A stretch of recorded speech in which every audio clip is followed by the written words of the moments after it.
Hey everyone, this is Turd Flinging Monkey, and this is a new series called The Zen of Zero Fucks Given. And I'm going to show you, as best I can, how to stop giving a shit, because as I've said many times, not giving a shit is the secret to happiness. There'll be several parts, and in between those parts will be follow-up videos based on comments I received from the previous video. And the idea behind that is we're kind of on this journey together, so that as the series progresses, I'm answering questions, clearing up confusion, that sort of thing. So that by the end of the series, everybody's cool, everyone understands, we're all on the same page, and the subject can be closed. So let's begin with the quintessential question, the meaning of life. Now, why am I starting here? Why am I starting talking about the meaning of life? Well, the reason is it's extremely foundational. Depending on where you fall about what is the meaning of life, it's going to lead you down vastly different roads in regards to whether you give a shit and how you structure your life going forward. So in order to put you on the path to not giving a shit, we need to start at the beginning, which is this foundational question, what is the meaning of life? And I'm actually going to answer this question. This isn't clickbait, I'm not tricking you into clicking on this video or watching this video, I'm actually going to answer this question. I'm just going to add one word to this question. Now, it's not going to change the answer, but it's going to help you understand the answer. I'm going to add the word intrinsic, as in, what is the intrinsic meaning of life? And then after I answer that question, I'm going to explain my answer, and you're going to understand it much better with that added word. Because the truth is, life has no intrinsic meaning. Almost nothing has an intrinsic meaning. You can use several analogies to demonstrate this. Let's think of an art canvas. An art canvas is just a bunch of fibers woven together into a mat, nailed or stapled across a wooden frame to paint on. What is the meaning of an art canvas? It has no intrinsic meaning. It's a medium. It's a means. The art has to be put onto the canvas to have meaning. The canvas itself has no meaning. Life has no meaning. It has no intrinsic meaning. But just like a painting can have meaning by the artist who painted it, a song can have meaning by the artist who wrote it. Your life can have meaning based on what you do with it, based on how you use it, based on the meaning you give it. This is where I part ways with nihilists, because I consider myself an existentialist but not a nihilist. The difference being, nihilism is very defeatist. It's very kind of like shrug your shoulders, nothing matters, nothing has any meaning, nothing has any value, fuck it, I'm just going to wear black and shop at Hot Topic and wear mascara. Whereas the way I look at it is, while life has no intrinsic meaning, you can give it meaning, just like an artist can take a canvas, which has no intrinsic meaning, and give it meaning. When you look at a painting, you can see the meaning that the artist intended for that painting. I mean, maybe not with modern art, but with a lot of classical art, you can feel the meaning that the artist intended. When you listen to music, you can feel the meaning that the singer and the musicians intended for that song. So rather than being a declaration of defeat and passiveness, understanding the intrinsic meaninglessness of life is incredibly empowering, because it means that you are in control. You can give your life the meaning that you choose. Now obviously there's this endless variety of choices you could make, and it's kind of like if you got thrown into a game or some sort of situation where you could do anything. The hardest part would be getting started. What do? You have all these tools to do anything, but what do? Some people just want that simple direction, and this is where people get manipulated. Because if you don't give your life meaning, other people will attempt to hijack your life to give their own life meaning. So put another way, you have some sort of group or tribe or whatever tries to take the meaning that your life could have and subserviate it to their own agenda. And I talked about this in my videos about tribal identity. Tribalism is pretty much part of human nature. You're always going to be tribalistic to some degree or another. But when you define yourself through a tribe, when you identify solely with that tribe, and that tribe becomes an extension of yourself, then you lose your identity. You can no longer chart your own course. You can no longer create meaning for your own life. Your meaning as an individual is tied in with that group. And that's bad, because that restricts you. If that group isn't serving your interest, what do? Do you detach yourself from the group, your identity? It's going to be very painful. Very few people are going to do that, even when the group isn't benefiting them. So the important thing is to understand the meaning of life for yourself, the intrinsic meaninglessness of life, and the fact that the ball's in your court to give your life meaning. And to not let your life be taken over by some group who wants you to be a part of it and is offering to give your life meaning, some sort of easy template. Just follow this template and your life will have meaning according to this, whether it's religion or society or some secular dogma. There are no end to groups who want to give your life meaning that serves their interests. Now, it's okay to cooperate as long as there's some sort of mutual benefit. But when there's no mutual benefit, when they're just asking for sacrifice, when they're asking you to subserviate your wishes and your dreams and your goals to them, and they're offering nothing in exchange other than a sense of identity and belonging to a group, then you need to give them 2 middle fingers and tell them to go fuck themselves.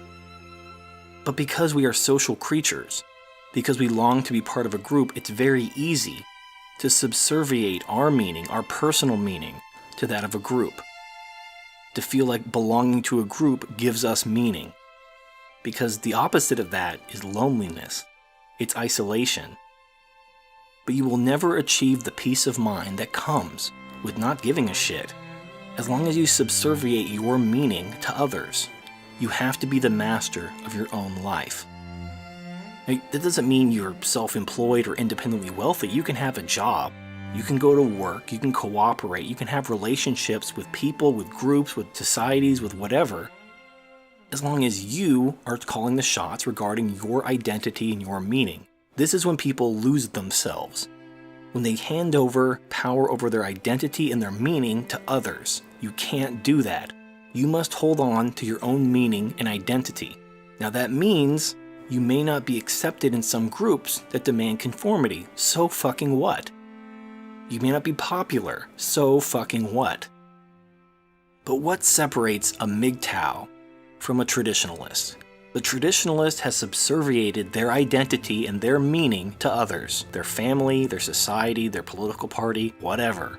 They no longer care about themselves. They derive their meaning, their purpose, their identity through their wife, their kids, their political party, their country. They subserviate their meaning to others. That is what a traditionalist is in a nutshell. They've given up any hope of some sort of mutually beneficial exchange. They just want their life to be meaningful in the eyes of their family or country or whatever. It's really pathetic. And MGTOW reject that. Their right to do so. But then the question becomes, well, now what? Once you cast aside all this tribalistic identity, once you take control of your own meaning and you want to define that for yourself, then what do? What's the next step? How do you define that meaning? How do you search out and discover that meaning? Now, in an earlier video called Into the Wasteland, I talked about this, but I want to kind of rephrase and revisit some of those concepts. So in that video, I talked about doing what makes you happy. I want to change my verbiage a little bit, because happiness can be deceptive. A lot of people chase happiness, as in the emotion of happiness, and they get into a lot of trouble. The reason why is emotions are fleeting, and you can be desensitized to the things that cause those emotions. For example, if you ever go on a vacation to, let's say, Disney World, you get plane tickets and a hotel room for a week and you're going to hit all the Disneyland parks in Florida. After about 3 or 4 days, you've hit all the parks. You've went on all the rides you wanted to go on. But you're still there for another couple days, so you go back to the parks, go on some of the rides again. By the 5th or 6th day, you're just done. You want to go home. You're bored because you've gone on all the rides. What was once so thrilling and exciting has now become mundane, boring, and irritating. And then you have the extreme examples of celebrities that die of drug overdoses, chasing the next high. They do something, it just gives them that rush, and they keep chasing that rush. They chase that feeling, that emotion of happiness, and they keep upping the ante until they die of a drug overdose. Don't do what makes you happy, as in don't just chase the emotion of happiness. Do what gives your life meaning. as you define it. Think about it. Sit down and think what you want the meaning of your life to be.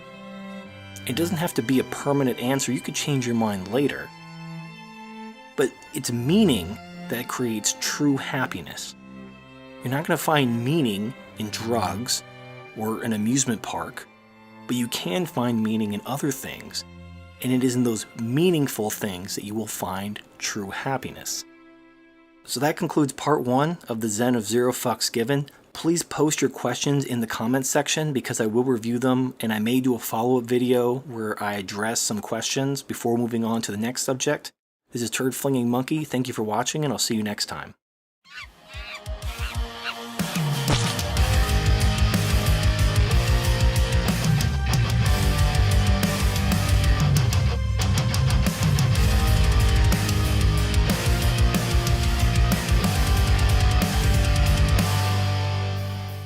Hey everyone, this is Turd Flinging Monkey. Welcome to part 2 of the Zen of Zero Fucks Given. This is going to be a follow-up video of part 1, The Meaning of Life. Now a lot of the comments and questions I'm going to be covering in future videos, so I'm not going to be answering those now. But there were 2 kinds of comments that I saw a lot of. One of them was asking about the difference between meaning and purpose. And I'm going to specifically address a comment saying, quote, "How would a person who has attached their life's meaning to something else reframe their mind? An actionable process would be great for the next video." So firstly, let's talk about the difference between meaning and purpose. They are related, but they're not synonymous. So originally I was going to reuse my art example, but I actually think I have a better example to use. So let's say you're overweight, and you want to get healthy. You want to lose weight, you want to increase your physical strength. So that's the goal. So we start with a goal. I want to lose weight. I want to increase my physical strength. So we have our goal. Now we peel back a layer and we ask why. Why do we want to lose weight and increase our physical strength? And here's where things can fork. Because people can have different motives. So underneath the goal is the motive. It can be internally focused. It could be externally focused. And for this particular example, one person may want to lose weight and increase their physical strength because they're tired of being made fun of. They are tired of being called the fat kid. They want girls to find them attractive. They want people to like them. They want to be conventionally attractive. This would be an example of an external motivation. Now, an internal motivation might be to not feel pain when you're walking around, to just feel better about yourself, to feel healthier, to see your own dick while you pee. Lots of little things about being morbidly obese make life very hard. Now, if you scratch the surface of the motive, you get to the meaning. So you start with the goal. Underneath the goal, you have the motive. Underneath the motive, you have the meaning. It's the why underneath the why. So the goal is something you want to do. The motive is why you want to do it. And the meaning is the why behind the why. So, for example, our externally motivated person, their meaning is motivated by loneliness, the desire to form relationships. So their meaning is relationships. If you want to summarize it into one word, they want to enhance their relationships with others. Now, in our internally motivated example, the person who wants to actually get healthy so they can live a better life and have better satisfaction just with their daily activities, their meaning is self-improvement. I can give you all kinds of thought exercises, like if you won the lottery and you didn't have to work another day in your life, you could do anything you wanted, what would you do? Not where would you go on vacation, but actually what would you do for the rest of your life to stay busy? What would you do that you would consider meaningful? Would you write books? Would you travel the world? Those kinds of thought exercises can give you some insight into the meaning behind your motivations, but ultimately it's something you have to think about. Meanings fall in 2 categories. They're either externally motivated or they're internally motivated. And externally motivated meanings ultimately come down to relationships. And internally motivated meanings ultimately come down to self-improvement. Now personally, I think the road to self-improvement is a much harder road. It's a road much less traveled. You can find relationships. This is how women define themselves. They define themselves through their relationships. Think about, what does the average woman accomplish? How does she reach her full potential? She probably doesn't. She just shits out a few kids and calls it a day. She defines her meaning through the relationships with her children, or her baby's daddy, or whatever. That's like the default program for women. But I think men are more driven by default to seek self-improvement, as opposed to defining their meaning through relationships. Now, if you do define meaning through relationships, I'm not saying you're wrong, I'm not saying you're not a man, but that is exactly how you're manipulated. If you're in a family that's pressuring you to get married or something like that, and you don't want to disappoint your family, and you don't want to be ostracized from your family, and you feel yourself being manipulated by your relatives and women and all stuff like that, it's precisely because you define your meaning through relationships. I don't think it's possible to reach the zero fucks given pinnacle as long as you define your meaning through relationships. You have to let go of defining your meaning through relationships, and you have to reorient yourself to find your meaning in self-improvement. Now, you may not believe that self-improvement is an adequate replacement for relationships. If you can't reorient yourself, though, I don't know if you'll ever make it. I don't know if you could actually cut yourself off and truly not give a shit about what people think and say if you define your meaning through relationships with those people. Because then losing those people hurts your meaning. It actually tangibly takes away from the purpose and meaning of your life. Whereas if your meaning is based on self-improvement, who fucking cares? If you're not contributing something worthwhile to my life, if you're just trying to use me and manipulate me, fuck you. I don't care if we're related. I don't care how hot you are. Get the fuck out of here. You're not worth my time. It's worth noting that those who are internally motivated, who actually seek self-improvement rather than externally motivated, trying to please and form relationships with others, tend to do better in the long term. To return to our original example regarding weight loss, those who are trying to get ready for bikini season, or trying to appeal to this girl or whatever, they're losing weight to try to be attractive for a person, not for their own sake, but for someone else. They almost always gain the weight back. Whereas those who seek self-improvement, who want to improve their lives for their sake, not for anyone else's, they are far more likely to stay healthy, to lose the weight for life, to form lifelong good habits, and actually get in shape and improve their life. And if you define yourself by relationships, people are going to take advantage of you. That's your weakness. And as I explained in my video about the tyranny of the weak, the only way to become immune to people's manipulation is through indifference. When you just don't give a shit. Their crocodile tears and emotional manipulation just no longer affects you. And you can see what people are doing, you can see the games they're playing, as clear as day. It's like, have you ever been in a relationship and your friends were warning you about the girl you were dating, telling you about all these things, and you just couldn't believe them because you had those rose-colored glasses on, you were in love or whatever. You didn't believe your buddies. And then once the relationship was over and your buddies were right, then when you look back on the relationship, you saw all the warning signs, but you just ignored them. When you define your meaning through relationships as opposed to self-improvement, you're going to have those rose-colored glasses with anybody that you value the relationship with. Because that relationship is what gives you meaning. And if you can reorient your meaning towards self-improvement, self-actualization, then you're going to see what's going on, just like your buddies could see through your girlfriend, but you couldn't. You'll be able to see that as well. You'll be able to see what they could see. And what you'll ultimately find is the vast majority of relationships, they're not worth it. Because if your focus is on yourself, your own self-improvement and self-actualization, you only will value relationships that benefit you. Now, obviously, value is subjective, so what little you may be getting may be very valuable to you. But if you're going through the motions to maintaining a relationship simply because you don't want to be alone, then you're setting yourself up to be manipulated. Those people are going to know exactly which buttons to push to get you to give in to their demands and do whatever they want you to do. And if you're living your life for others, you're never going to find time for yourself. But at the end of the day, I don't have a magic formula that will help you reorient your meaning, that will help you look inward rather than outward, that will help you define yourself through self-improvement and self-actualization rather than frivolous relationships. For me, a lot of it had to do with just being hurt a lot. I realized how much relationships were sapping my time and energy, how little I was gaining from them, and they just weren't worth it anymore. Maybe you just have to feel more pain.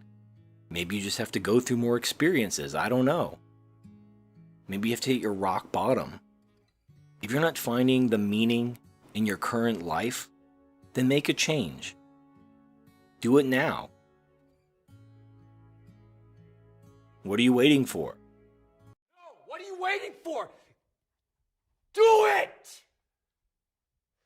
Just do it! So this concludes part 2. In part 3, we'll be moving on to the next subject, which is perspective. I hope to see you all there. This is Turd Flinging Monkey. Thank you for watching, and I'll see you next time.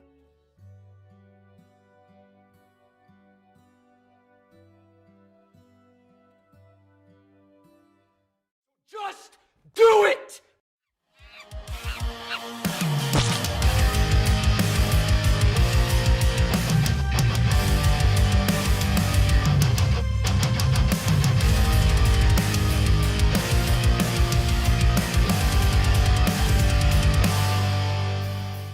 Hey everyone, this is Turd Flinging Monkey. Welcome to part 3 of the Zen of Zero Fucks Given.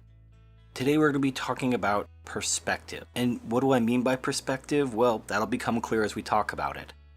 But this subject has already been broached in the comments by several people. In my last video about the meaning of self-improvement, a couple people in the comment section noted that, what's the point of self-improvement? We're just going to die. That's what I'm going to be talking about now. So death is something we don't feel comfortable talking about, even though we all know it's going to come someday. Maybe if, we get robot bodies or something, maybe it won't come for hundreds or thousands of years. But nothing lasts forever, and eventually we will die. Our consciousness will cease to be, and we will effectively not exist anymore. Now, if you're religious, you may believe in an afterlife, you may believe your consciousness lives on somehow in the next world, or God recreates your body and something, or maybe reincarnation is your thing. For the sake of this discussion, we're just going to assume that there is no afterlife, there is no reincarnation, there is no six-armed elephant that's going to judge you when you die. This is it.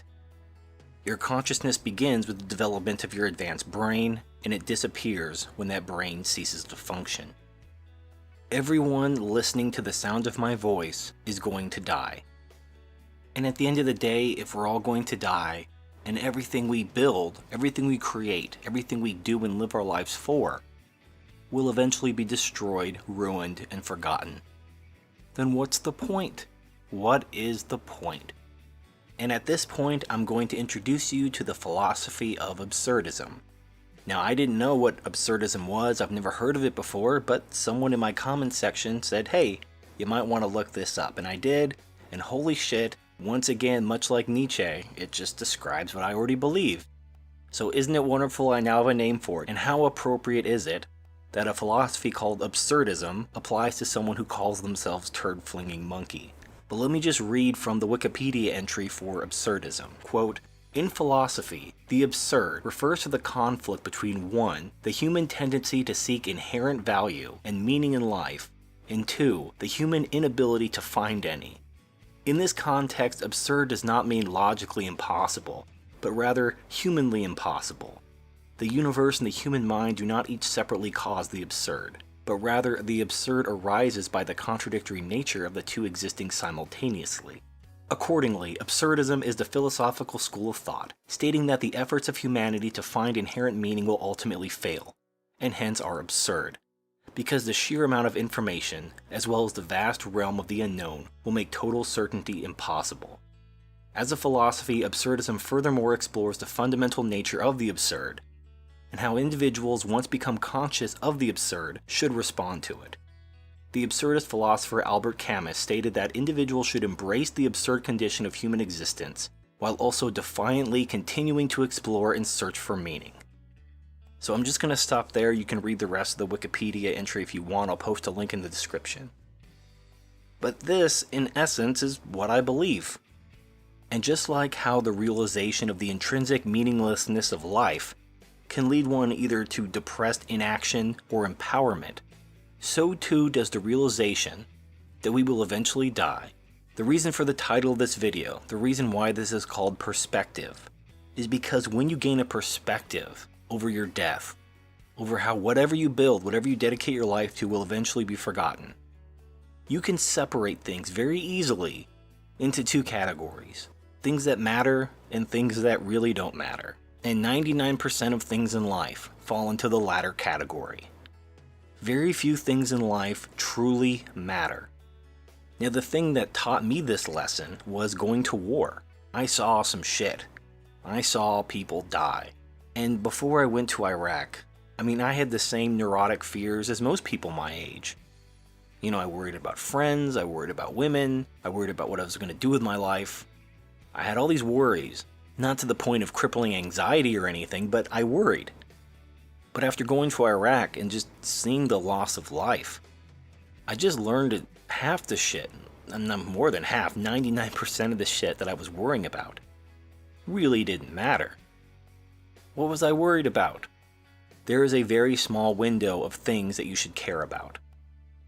And what I mean by window is the things that affect your life in the long term, but no more than 100 years. Those are the things you should care about. Now, why 100 years? Well, because in 100 years, no one's going to remember you. It doesn't matter what you did. It doesn't matter what kind of things you do to try to be remembered. Have you ever gone to a hospital or a college and you see these buildings named after people? Usually people who did great things, made great discoveries, or they just donated a lot of money, but mostly they did great things. And they have these buildings named after them. But nobody knows who they are. Nobody cares who they are. If their name wasn't on the building, no one would even say their name.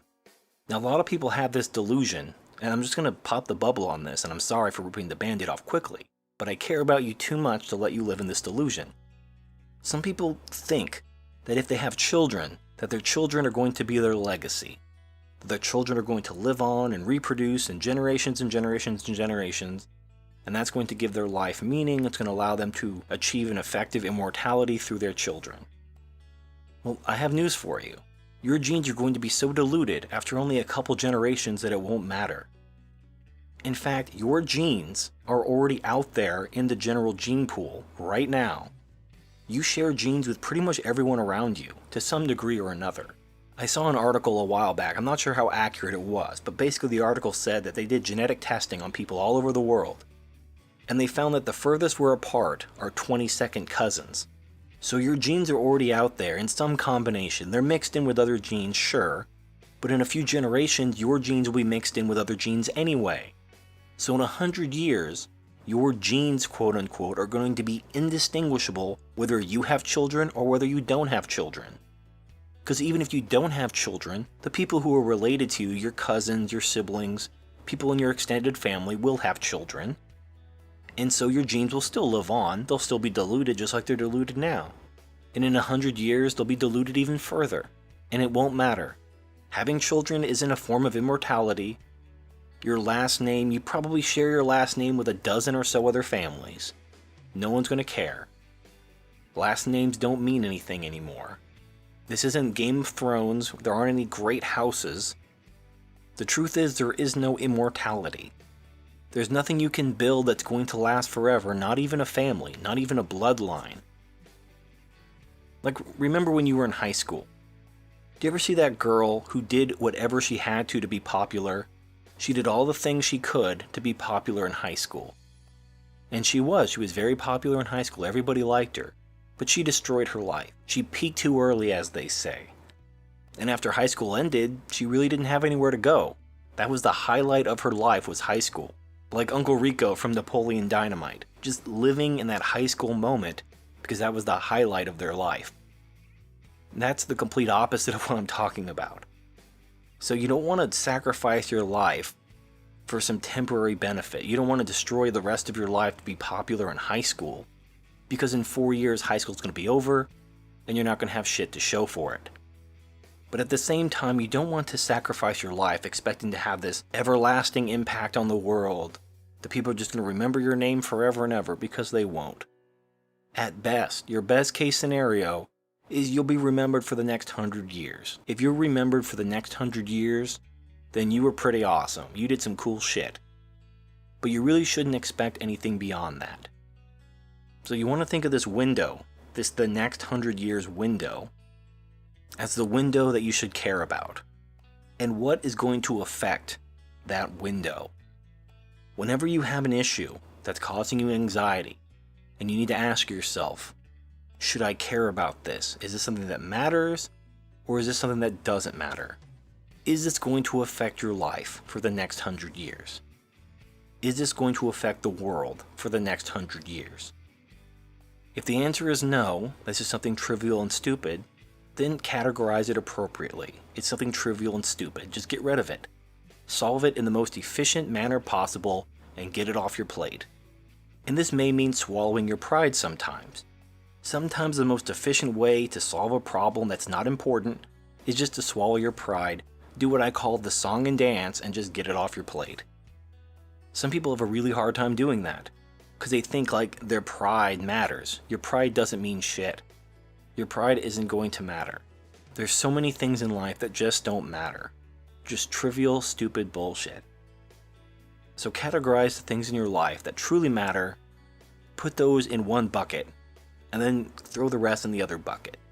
And the bucket that matters is going to be very small. In fact, I can only think of about 3 things that really go in that bucket. That's your health, your freedom, and your shit.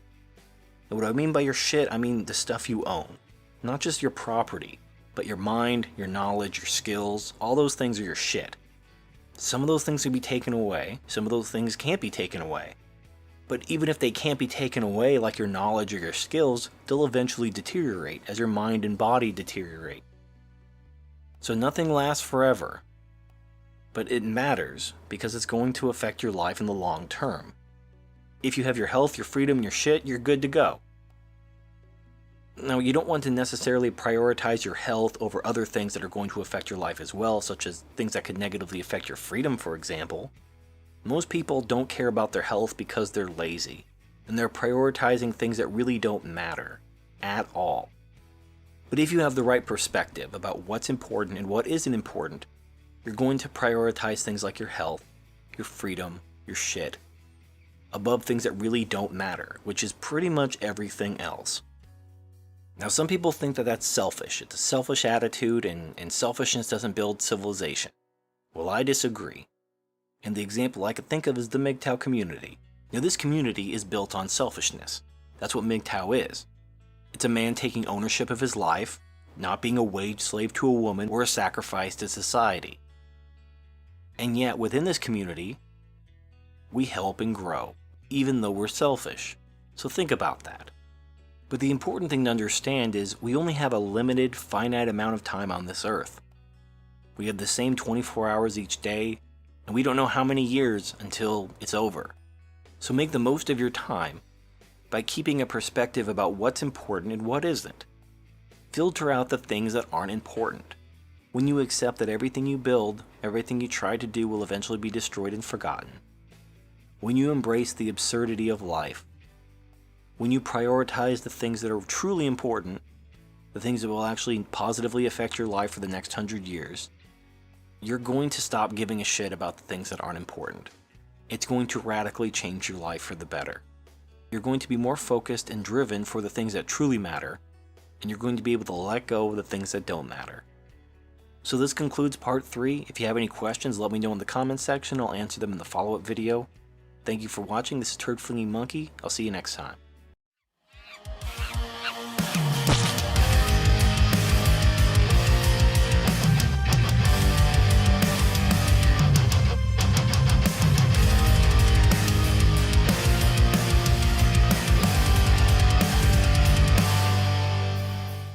Hey everyone, this is Turd Flinging Monkey. Welcome to part 4 of the Zen of Zero Fucks Given.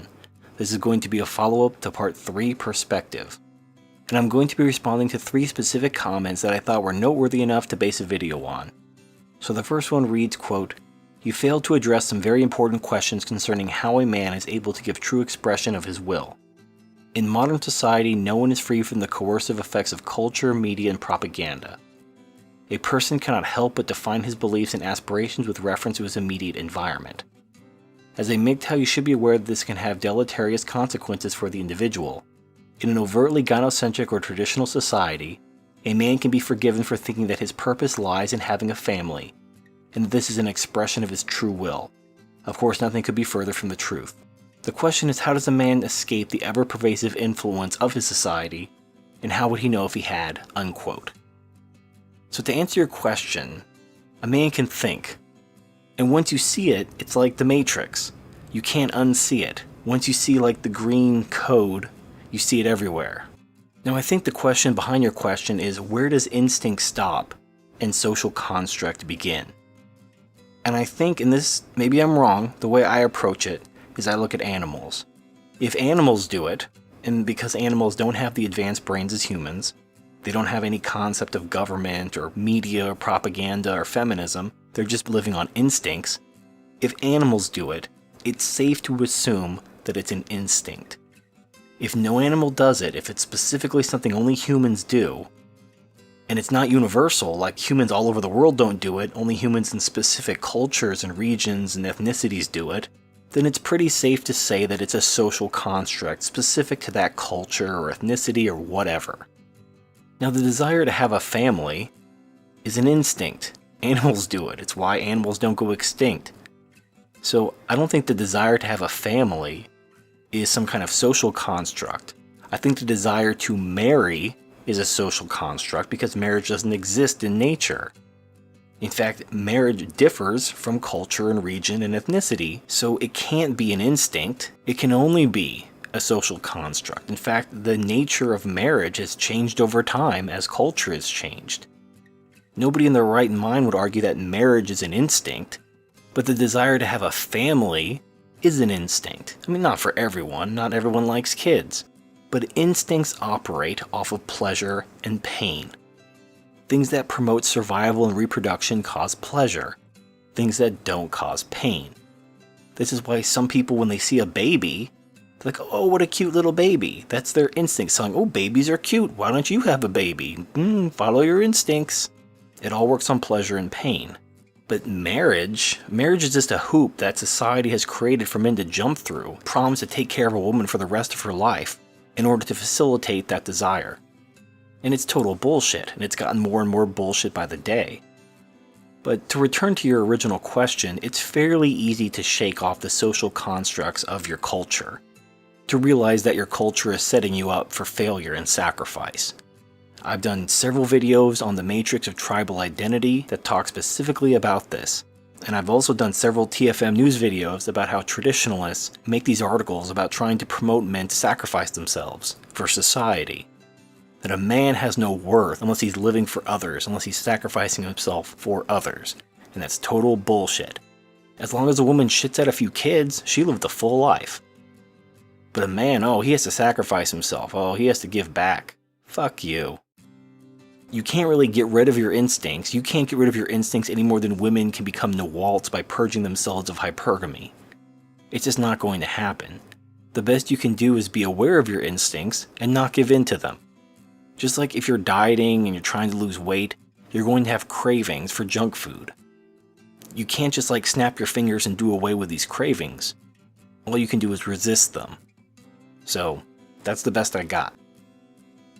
Now on a somewhat related note, the next comment reads, quote, "There is a thing that is more valuable than health, freedom, possessions, or any knowledge or skill that you have. Honor. Without it, all the rest is smoke. If you are not well regarded by your peers, if you are not a member in good standing in your profession, if in your social circle your name is mud, all the wealth, all the knowledge in the world are not going to make you happy. Humans are social animals. We need the approval of others to be truly content. You may say that it does not matter to you. I agree 100%. To you, it may not matter. Now go ask the rest of what is in your head. You may not need social approval, but the rest of your brain craves it. Always remember that you are a very small part of what makes the individual human we all know and react to. Always remember you are a number of routines running in a brain. There are others which you are not consciously aware, and they have more to do with how you behave, who you react to, and how you believe. Believe it or not, the truth is you are not master of your brain and body. The ego, what you call self, is a newcomer, and the rest are not sure it's a welcome addition. They may decide it's worth its feed, or they may decide to scrap it. Just so long as we are clear, don't go thinking we are masters of all we survey. We all have routines running in our brains that dictate what we think and how in any given situation. Alright, so this guy, I don't even know where to start. So yes, to repeat myself, we have instincts. That's what you're talking about. We have instincts running within our lizard brain, which compel us through pleasure and pain to engage in certain activities which are hardwired into our instincts. So what? We have higher brain functions that we could resist them. Now, of course, these instincts, if you don't follow them, they will induce a pain response. So if you're not fulfilling your biological function, you're going to get chemicals in your brain that are going to make you feel sad and lonely and so forth. So what you do, and again, I'm going to just use the same analogy, like when you're trying to diet and lose weight, you're going to get these cravings. It's your body trying to get you to do something that you don't want to do. So what do you do when you have these cravings? You can't just sit there and think about it. You have to do something else to get your mind off of it.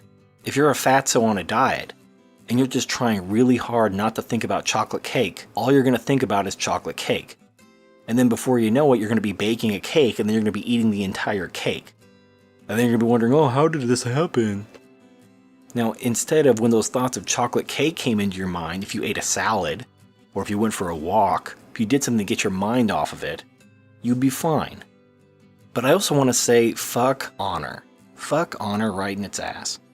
Here's the problem with honor. Honor is defined by the culture. The culture decides what is honorable. I mean, just use one example from Japan. The samurai were the great honorable warriors of Japan. Now, if you fail the mission, doesn't matter what the odds were, like you could have been outnumbered 10 to 1. You're just supposed to charge in and die. Now, if you just do the common sense thing and leave because you can't beat 10 guys at the same time, then you're supposed to disembowel yourself to maintain your honor. Now, think of all the training that went into a samurai, all the years of training, education, the heritage. And because of one retarded mission that they failed, they have to disembowel themselves or just throw themselves into battle until they're dead. That's honor. Nobody remembers these samurai who disemboweled themselves. Their names are forgotten. Their deeds are forgotten. Well, but they had their honor. Fuck honor. Now, he also talks about that we're social creatures, and I agree. And there's nothing prohibiting me from cooperating. There'd just be something in it for me.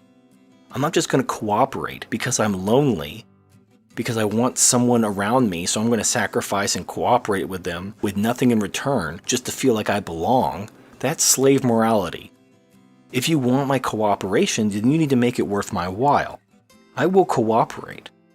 I'm all about cooperation. I mean, you look at the MGTOW community. We obviously cooperate. There is infighting, obviously, but by and large we cooperate because we have shared goals and because we benefit one another. You make a video, you share your knowledge, people benefit from it, and the community grows. I don't give a shit whether my peers regard me as great or whether my name is mud. I really, really don't care. The only thing that I care in that situation is how is this going to negatively affect my life. For example, I was falsely accused of rape in high school. That destroyed my social life. It wasn't the fact that I had a reputation as a falsely accused rapist that kept me up at night and caused me anxiety. It was the consequences of that caused me anxiety. Because friends abandoned me. I mean, God forbid I tried to ask a girl out. So it was the consequences of this bad reputation that pissed me off. Not the actual label, not being regarded or my name being mud.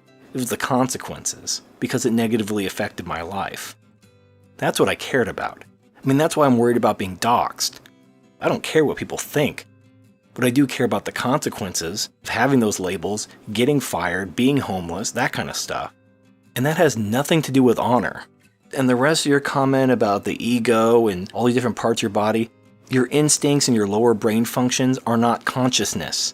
Animals operate on instinct. They're fucking animals. They don't think. You as a human being can think. Your brain is more advanced. Your lower brain functions aren't going to be like, well, we don't like you, higher brain function, because your ego, we're going to get rid of you. This isn't inside out. It's not like your emotions and thoughts have personifications inside your head, and they have wacky misadventures. You control your body. You're the one typing on your keyboard. You're the one clicking on my videos.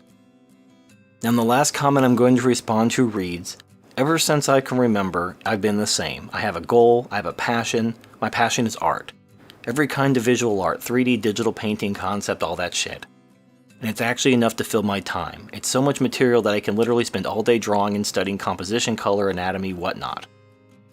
When I was little, I used to want to be liked by the cool kids, but after a few rejections, I got pissed off and blew them off. But a few years later, whenever they would invite me to parties and things like that, I never went. But the reason is not that I didn't want to go. I would love to hang out with some of them, but I didn't want to give them the satisfaction of thinking that getting drunk and having tons of sex is something worth pursuing. It's a weird position. I hope you can understand it. But I was driven. I have something higher in my life, my art. I think I have gotten on the road for self-worth position at that point. But the problem is I started recently to feel this is an unhealthy way of viewing everything. And I have a bad feeling that in the end, when I'm old and gray and a brilliant artist, I will still feel empty and regretful for not having the kinds of relationships others do. I started feeling like I'm missing out again, but at the same time I don't want to be manipulated. Never have been, never want to be. Don't you ever feel the same way? I'm sure you have your buddies, but mine are going to start getting married soon. I can tell because all their #1 goals are women. And we're kind of separating ways. Your buddies won't be there for you all the time, and loving a woman is not the same as a group of dudes. How do you handle these thoughts? Peace.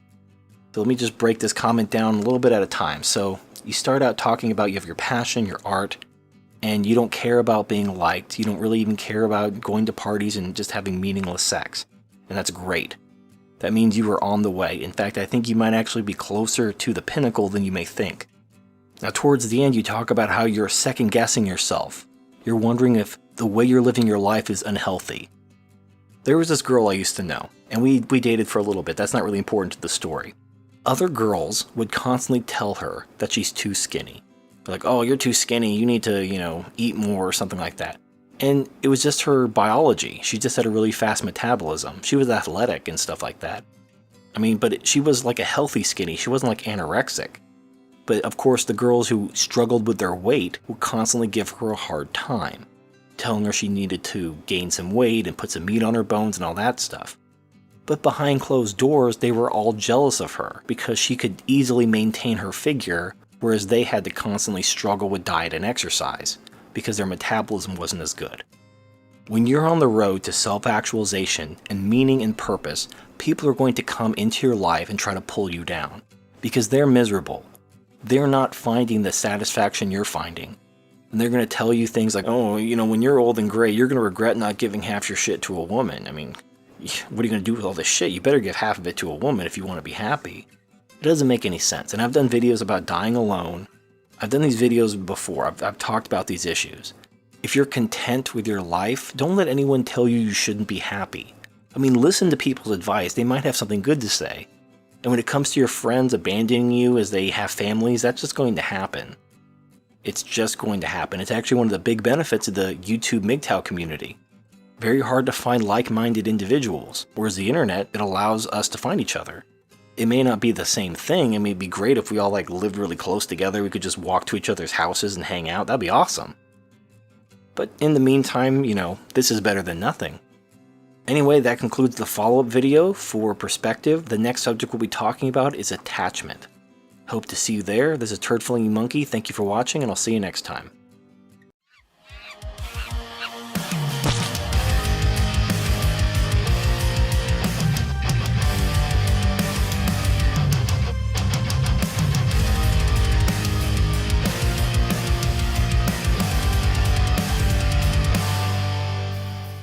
Hey everyone, this is Turd Flinging Monkey and welcome to part 5 of the Zen of Zero Fucks Given. The subject of today's video is attachment, or rather, how to overcome attachment. Now, I don't usually talk about religion on this channel because most of it's bullshit. However, occasionally, just like a broken clock is right twice a day, you can find some wisdom in religion. And in this case, I'm going to turn to Buddhism. Now, I'm not a Buddhist or anything, but I'm going to read some famous quotes from Buddhism, and this is going to apply to what I'm talking about in this video. Quote, "The root of suffering is attachment." Quote, "Most of our troubles are due to our passionate desire for, and attachment to, things that we misapprehend as enduring entities. You only lose what you cling to." Unquote. Now with those quotes out of the way, I want to talk about why in order to reach the point of not giving a shit about things, you have to not get attached to things. And this doesn't just apply to physical things like being attached to your money or your job, it especially applies to relationships. Most people understand that things like jobs and physical possessions are temporary. Cars break down. No matter how much you love that car, it's going to break down unless you put a lot of money into keeping it restored. Your job, most people change jobs every 3 to 5 years. So even if you really love your job, chances are it's not going to be there in a few years. Maybe you'll move up, maybe you'll move back, I don't know. But people change jobs all the time because companies get shut down, companies get bought out, companies outsource, things happen. No matter how much you love your job, change will happen. If you get too attached to your daily routine, you're not going to be able to embrace and anticipate change. You're going to fear it, you're going to drag your feet, and it's going to leave you behind. But going back to some of our earlier videos when we talked about defining your meaning through relationships, the reason why people often define their meaning through relationships is they get too attached to those relationships. When you're too attached to anybody, not just a single person, but any group, any organization, this applies to tribalism, nationalism, anything that you define yourself through, anything you get too attached to, you become blind. And then you care more about maintaining that relationship than doing what's in your best interest. And we'll come back to that later, but I hope you understand that in order to not give a shit about what people think, what people say, and the world around you at large, you can't get attached to relationships or things. However, that doesn't mean you can't appreciate them in the moment. Think of it like when you pick a flower. You pick a flower so you can enjoy the fragrance and the beauty of it and all that stuff. You're enjoying the flower in the moment. In a couple days, that flower is going to wilt and die. Now, some people say, well, don't pick the flower, water it, dig it out by the root and put it in a pot and bring it home. Even if you do that, the flower is still going to die. You can't stop the flower from dying. If your goal is to preserve that moment for as long as possible, you're going to be disappointed because the end will eventually come. That flower will die, that relationship will sour, change will happen. But if you're not worried about that, if you don't get too attached to that thing, that relationship, that whatever, as long as you maintain detachment from it, you can appreciate it in the moment for what it is. Yes, this flower is going to die, but I can appreciate it for now. And when it inevitably does die, I'm okay with that. I've mentally prepared myself to let go of this flower once it dies. And we have to do the same thing with pretty much everything in life if we want to maintain a good centered sense of zero fucks given. Now, I also think this is especially important to MGTOW in overcoming the so-called red pill rage. Now, in a previous video where I talked about the red pill rage, I mentioned that the reason why this happens is because men are stripped of their meaning. So many men are brought up to believe that their meaning is becoming a husband and a father and living the American dream, or whatever country you're from, the Zimbabwean dream. However, when they swallow the red pill, when they understand how gynocentric the system is, how set up against them it is, and they have to let go of those dreams, it's very traumatic because they become so attached. But if they were never attached to that prescribed meaning, if they simply lived for themselves, it wouldn't have bothered them as much. It may have still been uncomfortable.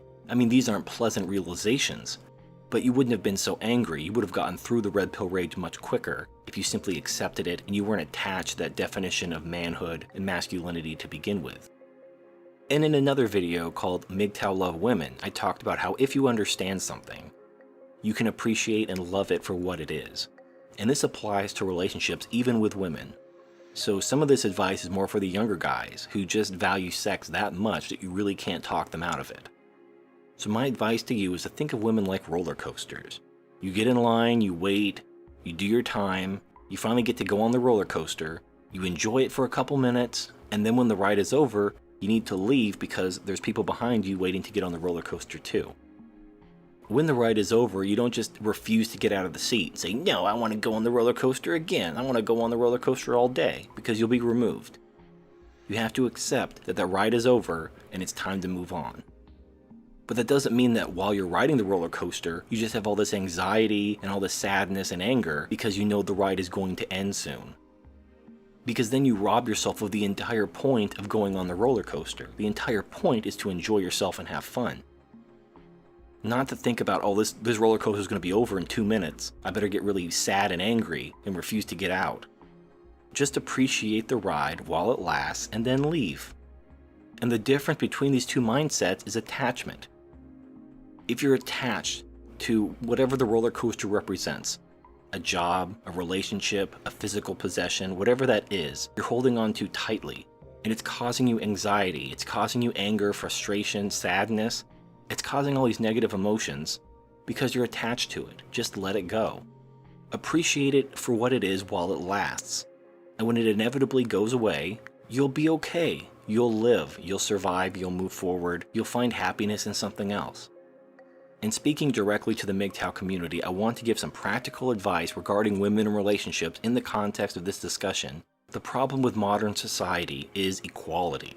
We expect women to be men's equal. We treat them like they're our partners, and they can never be our partners. They never were our partners. Stop trying to make them something they're not. Stop trying to fit that square peg into that round hole. That's the problem. But if you put that aside, women aren't useless. They have uses. You can appreciate them for what they are. This is why I liken them to children or dogs. Now, some people would take a comparison of a woman to a dog or a child as highly offensive, but I don't give a shit. My point in that comparison is this. Women and dogs are not inherently evil. They just need to be trained and controlled. When a child is just left to their own devices, and you've seen this, you probably know people who have kids who are out of control. They just throw tantrums all the time, they get everything they want, the parents have no control over them because they don't discipline them, and the kids just run buck wild. Child wasn't even the problem. The problem is that the parents didn't assert their authority. They didn't control the child. And it's the same thing with dogs. You probably know pet owners. You might be one of these pet owners who just doesn't believe in disciplining your pet. So the pet just runs around thinking they're the alpha, they're in charge, and just shits on everything, pisses on everything, chews up everything.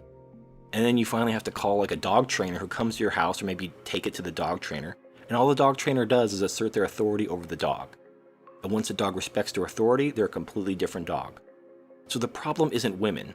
Women have not changed. Women are not anything different than they've always been. They've always been this way. Their female nature has not changed. What has changed is the society, the gynocentrism. We've created this society where we've let them become spoiled brats. We've let them become untamed wild dogs. And the results are entirely predictable. Just like when you see children and dogs out of control, you now see women out of control. If you're not at that point just to walk away from women entirely, at least have the common sense to remain in control. Now that's very hard, and it's getting harder in today's gynocentric society, but it is possible to maintain an adequate level of control in order to have a relationship with a woman to some degree. I am not endorsing marriage or long-term relationships. What I am endorsing is if you value sex that much that you can't just walk away, do not raw dog her, wear a condom, have a spare condom you put horseradish sauce in, put that in the trash can. If she tries to sperm jack you, she's just going to rub horseradish sauce in her vagina. Or think about getting a vasectomy. If you have to raw dog it, get a vasectomy. Never let her move in, never cohabitate. I don't care if she's getting kicked out of her house, whatever sob story she gives you to try to get you to let her to move in with you, don't do it. If you let her move in with you, you fall under all this common law marriage bullshit. Don't do it. Now, if you do all these things, now, I don't know about what laws are coming down the road. Feminists are always dreaming of new ways to fuck over guys and get guys' money flowing to them under whatever pretense. So you have to be very, very careful. And now with regret rape and yes means yes, it's really not worth it in my opinion. But if you must go out there, if you must keep your dick moisturized, at least be smart, at least take every precaution necessary. Maintain control. If you maintain control, women are fine. And if this society is ever replaced with a patriarchal society, where men are allowed to maintain control over women, women will be fine as a group. When they're under control, they're fine. In the meantime, since we don't live in that society, you have to be extremely careful.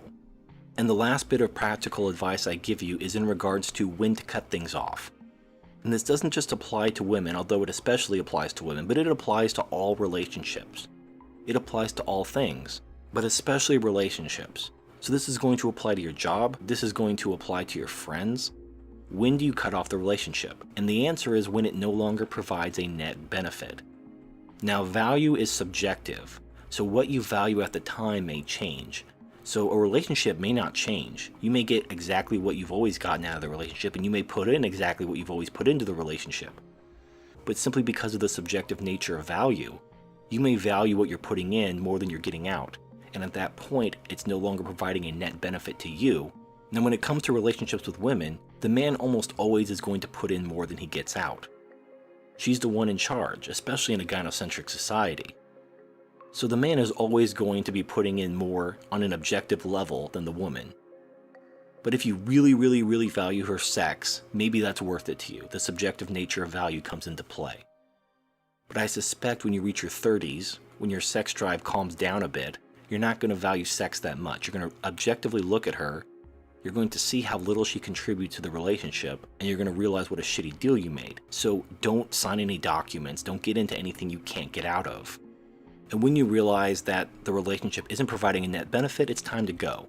It's time to kick her out or leave or whatever you have to do to end the relationship. Now, this doesn't just apply to women.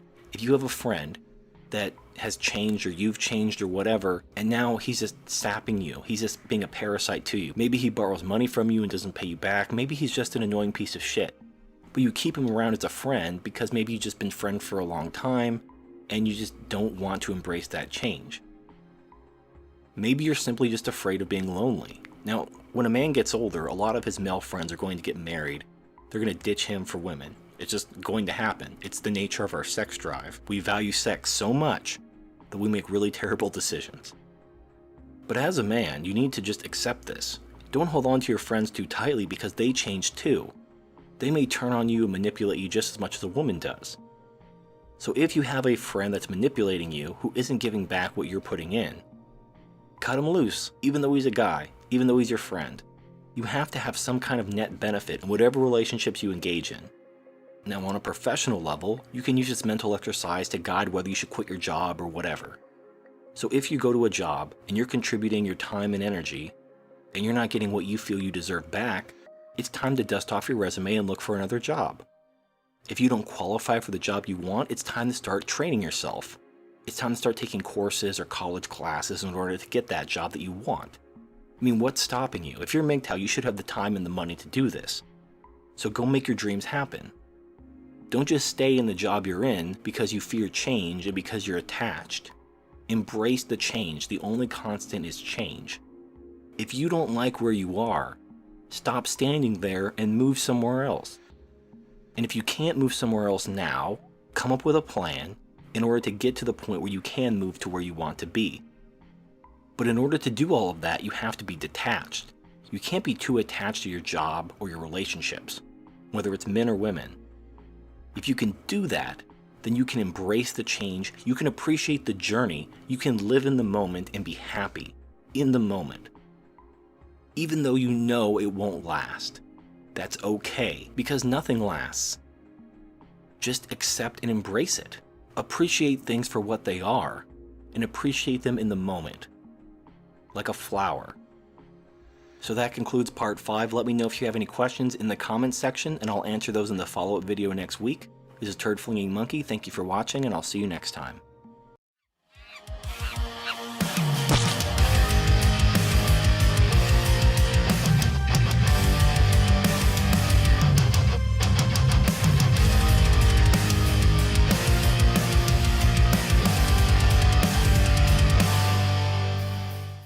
Hey everyone, this is Turd Flinging Monkey. Welcome to part 6 of the Zen of Zero Fucks Given. This may actually be the last chapter, I'm not sure. It depends on if I get any comments after this video that would necessitate a follow-up video. You may be wondering where the follow-up video is for attachment, the last video. Why am I jumping directly to the next topic? Well, a lot of the comments that I normally would respond to are basically going to be covered in this video. For example, I've had comments about whether being completely detached from everything and everyone is a sign of sociopathy, or if it leads to suicidal depression. I've even been called a hypocrite, because I claim to be detached and yet I don't dox myself. The fact that I protect my identity, and that I don't want to be doxed and unemployed, means that I don't really believe what I'm saying. But hopefully all of that becomes clear through this video. But before we talk about the subject of today's video, let's do a brief recap. You need to understand that life is intrinsically meaningless. It only has the meaning and purpose that you give it. Also, you need to have a perspective that nothing lasts. Everything is temporary. And then you need to develop a sense of detachment. Don't get too attached to anything or anyone, because things change. Just appreciate it for what it is in the moment. But then the question becomes, well then what should you live your life for? If everything is meaningless, temporary, and can only be enjoyed in the moment, then what's the point? Why not just kill yourself? And the answer is you have to have one more final piece of the puzzle. And those of you who have followed my channel for a long time, this is not going to surprise you. I've talked about this many times. The answer is self-actualization through growth and goals. So I'm not sure how much more I can cover this topic because I've talked about it so many times.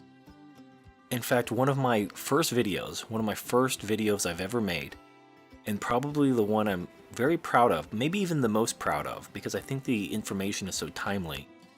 Maybe instead of just redoing that video, I'll cover some of the things I talked about in this video. And the video is called Capable of Anything. But the ultimate message of that video, when you lose everything, you can do anything. And when you fully understand what that means, you really will stop giving a shit. You will understand what it means to have zero fucks given, and there will be peace. And there will be hope. You are your only judge. So first you have to have some sort of goal, some sort of plan. So you come up with a plan of where you want to be. And it could be as simply as somewhere not here. Maybe you don't like something about your life. Well, decide now that you're going to change it. Come up with a plan to change what you don't like. To move towards a place that you're more comfortable. Come up with a plan to accomplish that, and then move forward. Now, people are going to look at you weird because you're not going with the mainstream. Who gives a shit? You know what you're doing. You know where you want to be. You know the progress you've made. You will be your only judge. You will stop giving a shit about what other people think. They'll tell you you should be doing this, you should be doing that. Don't listen to this, listen to me. And you won't care. Now, you should listen to people and consider what they have to say if they have information that you don't have. Some people are worth listening to, but only if their information helps you achieve your goals. If their information won't help you, it's not worth considering. And their judgment will not affect you at all, because they're trying to get you to go where they want you to go, not necessarily where you want to go. So by trying to judge and shame you, they're trying to get you to alter course. But you know where you're going. And so you don't need to give a shit about what they think. And as you move forward with your goals, as you better your life, as you get to a place where you're happy and content, the last step is you need to appreciate that you've accomplished what you wanted to do and allow yourself to be happy. Happiness is an emotion that you can choose to feel. Happiness is not the joy and ecstasy you may feel while doing drugs or having sex. Those are highs. And if you chase highs, you're going to destroy your life. Seek the happiness of contentment. When you arrive to the place you want to be, you will feel maybe even a sense of emptiness. Where you're wondering, is this it? Is this what I fought so hard for? Is this what I sacrificed so much for to arrive at this moment? And you'll almost expect this rush of emotion to come over you. And it may not. You'll feel proud for a moment and then it will pass. And then you may feel uneasy, like you need to accomplish more. Allow yourself to be happy. Consider your situation. Ask yourself if there's something you don't like about your situation, if you'd rather be somewhere else doing something else. If the answer is no, if there's nowhere else you'd rather be than here, if there's nothing else you'd rather do than what you're doing right now, then allow yourself to be happy. Allow yourself to be content. And when you've achieved that happiness, when you're content with your situation, you will stop giving one fucking shit about what other people think of you. Because what do they have to offer you? Now, if you're ever bored and want to change, you can always do that. The important thing is you are your only judge. You are in control of your own happiness. You are in control of your own life. This is why I value freedom so much, because without freedom, you can't do those things. You need to be free in order to pursue your passions, in order to move to the place where you're happy and content. If you're not free, you may not be able to do that. You may be restricted. And that's the greatest tragedy of all. But if you're free and you're moving forward, you can be happy and content, and that's all that matters. So that about ties everything together as far as I'm concerned. I think I've hit on everything. If you just follow what I've talked about in these videos, you'll see that people's words, their shaming tactics just don't affect you anymore. And why should they? So let me know if you have any questions in the comment section. There may be one final video in this series if I see any good questions. Otherwise, if we're all on the same page, if there's nothing else to talk about, then I consider this video series complete, and I'll combine it and upload it to YouTube shortly. So this is Turd Flinging Monkey, thank you for watching, and I'll see you next time.